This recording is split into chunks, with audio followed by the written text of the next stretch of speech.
Hello, my friends. Welcome to my corner. If somebody says Alfred Hitchcock, what's the first movie that you think of? Is it Vertigo? Is it Psycho? Dial M for Murder? Rear Window? There are so many options, but I don't think many people would mention Notorious as a first. That's the movie that I want to share my impressions on with you today. I had seen this movie a very long time ago, and I'll be honest with you, that first time that I saw it, it didn't really impress me. I belong to a film club that works with a local library here, and in the near future we are going to be discussing Notorious. That's why I saw it again. This time I really enjoyed it. So that's why I decided to make this video. I would not necessarily say that this is my favorite Hitchcock. I am not sure I have a favorite Hitchcock. I think if you really pushed me, I would say probably Dial M for Murder, but that's another story. I think Notorious is an excellent film that really stands out in Hitchcock's body of work. So that's another good reason to make a video on it. Let's talk about the movie, the premise, the beginning, etc., etc. And this movie, Notorious, begins with a Hitchcock trope. You have the innocent person, in this case an innocent woman, who finds herself in the midst of trouble, just like that. And the very first scene in the movie I think is very interesting because you see doors opening into a courthouse. And it is in this courthouse that Alicia's father, Alicia is the character played by Ingrid Bergman, of course, is found guilty of treason. This is how the movie begins. So a very interesting way to begin a film. Alicia is soon contacted by Devlin, the character played by Cary Grant. And what he asks her to do is to spy for the US government.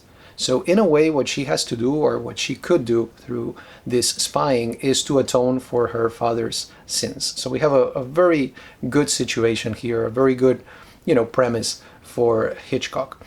I really like, talking about the beginning still, how Hitchcock sets up the relationship between Alicia and Devlin.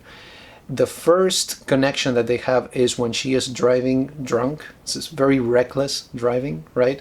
So you can see from the very beginning that they both like that adrenaline rush, and they are also both very cynical. So that is one connection that they have right there. The conflict soon appears, and basically as soon as Alicia and Devlin develop some kind of a relationship, they both find out that Alicia, her mission is to get involved with Alexander Sebastian. He is a Nazi spy, and she is supposed to seduce him. She is perfect for the job given the circumstances because everybody will assume that she is a traitor, that she is anti-American, just like her father was found to be. And the situation here is this: Devlin has to see how Alicia gets involved with the enemy. So he is witnessing this. It's difficult for her, and it's a little bit less difficult for him because of the whole circumstances that are presented to us. So I was thinking, one of the things that this movie shows is a woman, or in this case, if you go farther than that, by extension, women under scrutiny.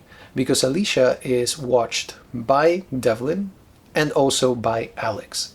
So it's like from both sides, she is under surveillance. And in a sense, no matter what she does, it's going to be wrong, right? She finds herself caught in this awful situation that way.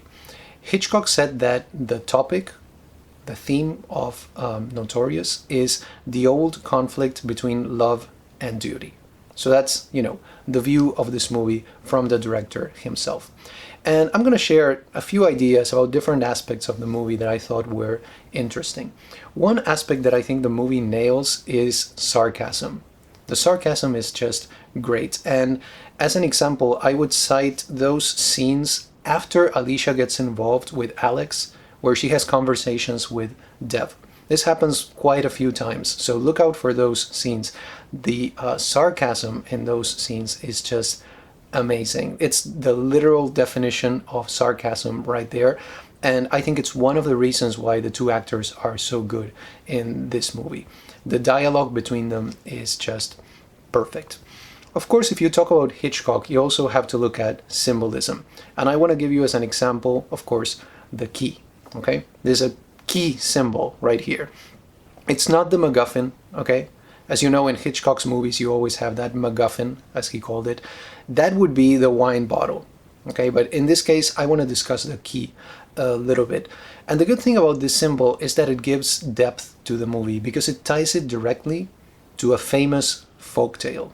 Yes, you guessed it, it's Bluebeard, right? There's a clear connection between Notorious and Bluebeard. You will recall the story of the man who killed his wives one after the other. And at one point he gives the keys to his castle to one of his wives. But there is one room that she is not supposed to enter. There is a forbidden room, just like in the movie, right? You have that room that you're not supposed to explore. This in the movie creates a lot more suspense because we know from the very beginning that Alicia needs to be careful in this situation, and this only confirms it because you have the key there tying the situation to, you know, the plot of Bluebeard. And when it comes to doors, right, as I told you before, the movie begins with doors opening. So we do have that theme right here going on.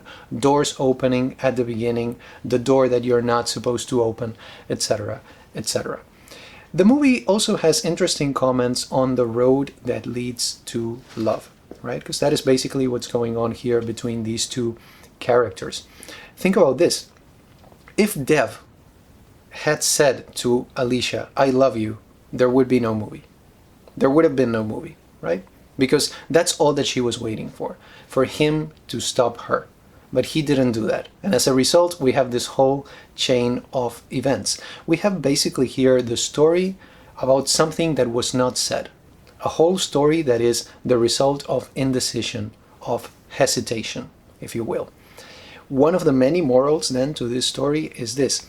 If you love somebody, just tell them, okay? Don't get into an awful situation because of something that you did not say. I want to choose a Hitchcockian scene. There are many of them, of course, in every movie that Hitchcock made. But for this one, I like the scene with the wine bottle. The one in which the wine bottle is about to fall. We see the wine bottle about to fall and then Dev working there. We know that it's going to fall. He doesn't know it. So this is the typical definition of suspense by Hitchcock himself. It's a wonderful scene. It takes seconds only, but I think that exemplifies what Hitchcock is able to do with suspense. And if you let me put it this way, I will say it's vintage Hitchcock. A word about the ending, okay, without revealing the ending, of course. I will be honest with you and I will say this. I usually have a problem with Hitchcock's endings. Don't ask me why, but I could give you many examples. I can think of Psycho, I can think of The Man Who Knew Too Much, the remake at least. There are many other examples. Vertigo itself, I mean, I don't know why, I just don't like Hitchcock's endings all of the time. In this case, with Notorious, the ending is perfect. I will say that. I believe it is perfect because it is implied. Okay, it's not explicit, but implied. And it's also brilliant from the point of view of structure. The movie opens with doors that open, okay, and it closes with doors that close. If you don't mind my repeating those words right there. There's no need to know, and no need for me to tell you right now what happens behind those doors. By the time you get to that point in the movie, you know exactly what it is that's going to happen to the characters. I could not make a video on Hitchcock without mentioning the Truffaut connection, okay? François Truffaut, and if you're interested in Hitchcock or even just in cinema, this is a very good resource to have. His Truffaut's interviews with Hitchcock. It's a very long book and they talk about basically all of the movies. So this is what Truffaut says. He says that Notorious is his favorite Hitchcock picture. At least of the ones that are in black and white, but that's still quite an assertion to make, right? And why? Why is it his favorite? He says that Notorious is a great example of maximum stylization and maximum simplicity, okay? Maximum stylization and maximum simplicity. Truffaut also says that the success of the movie rests primarily on the casting. And he mentions, of course, Ingrid Bergman, Cary Grant, but also Claude Rains in the role of Alex. Truffaut says that Alex is one of Hitchcock's best villains because he is the most human, in the sense of one of the most vulnerable that he has presented. Okay, so some final thoughts on the movie, my final assessment of it. This time, after watching it for the second time, I just had to ask myself, so why did you not like it the first time? And this is what happened. I had been watching Hitchcock's movies one after the other. I had just started. So basically Notorious was the movie in the middle. I watched all the others, and then Notorious was just another one of Hitchcock's movies that I had seen. And I think the reason why I did not like it back then has to do precisely with what Truffaut says. This is the maximum of simplicity. If you take Notorious and you compare it to, most other Hitchcock movies like North by Northwest, Psycho, Rear Window, Dial M for Murder, Rope, which I didn't mention before, even Shadow of a Doubt, which Hitchcock identified as his favorite of the ones that he had made, at least at one point in his life, then you realize that in Notorious there is really no wow factor. This is a very quiet movie. There is no violence either.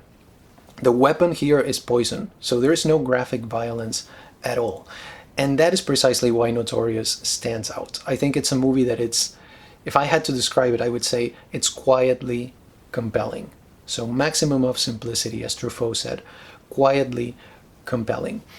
My advice in this context is this. If you find a filmmaker that you really, really like, try not to watch all of their movies one after the other in a row like that. That's the mistake that I made with Hitchcock, and that's one of the reasons I think why I did not enjoy Notorious as I would have if I had not done that. So now when I really enjoy the work of a filmmaker, I take my time with it. It's like a good meal, I don't want to wolf it down, I want to savor it. So that would be my advice when it comes to following a particular filmmaker. I hope you enjoyed this video. These are my comments on Notorious, which was the best film that I saw last month. If you have any comments, questions, recommendations, if you have an opinion on Notorious in the context of other Hitchcock films or not, that would be really, really nice to hear. Thank you so much for stopping by, and have a wonderful day.